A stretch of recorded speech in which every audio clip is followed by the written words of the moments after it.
গতকাল সেবাশ্রয় 2-এর শিবির পরিদর্শনে গিয়ে জননেতা শ্রী অভিষেক বন্দ্যোপাধ্যায় বাংলার মনীষীদের প্রতি গভীর শ্রদ্ধা নিবেদন করেন। মানবিকতার এক অনন্য দৃষ্টান্ত স্থাপন করেন সাংসদ শ্রী অভিষেক বন্দ্যোপাধ্যায়। বিষ্ণুপুরের সেবাশ্রয় 2 শিবির পরিদর্শনে এসে তিনি বিশেষভাবে সক্ষম ব্যক্তিদের হাতে হুইলচেয়ার তুলে দেন।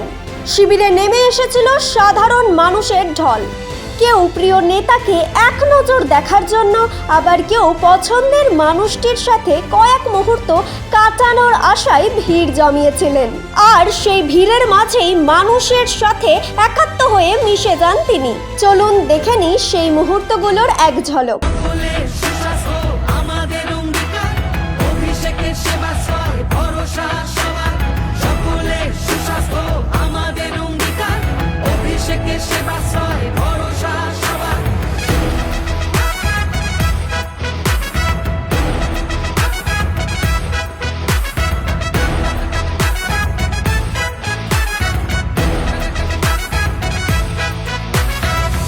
সেবাই শিব সেবার মন্ত্র মাথায় করে 8 থেকে 80 সেবা 75 দিন ধরে ডায়মন্ড হারবার মডেল সারা জাগালো প্রাণে 12 লক্ষ মানুষ পেল নতুন বাঁচার মানে।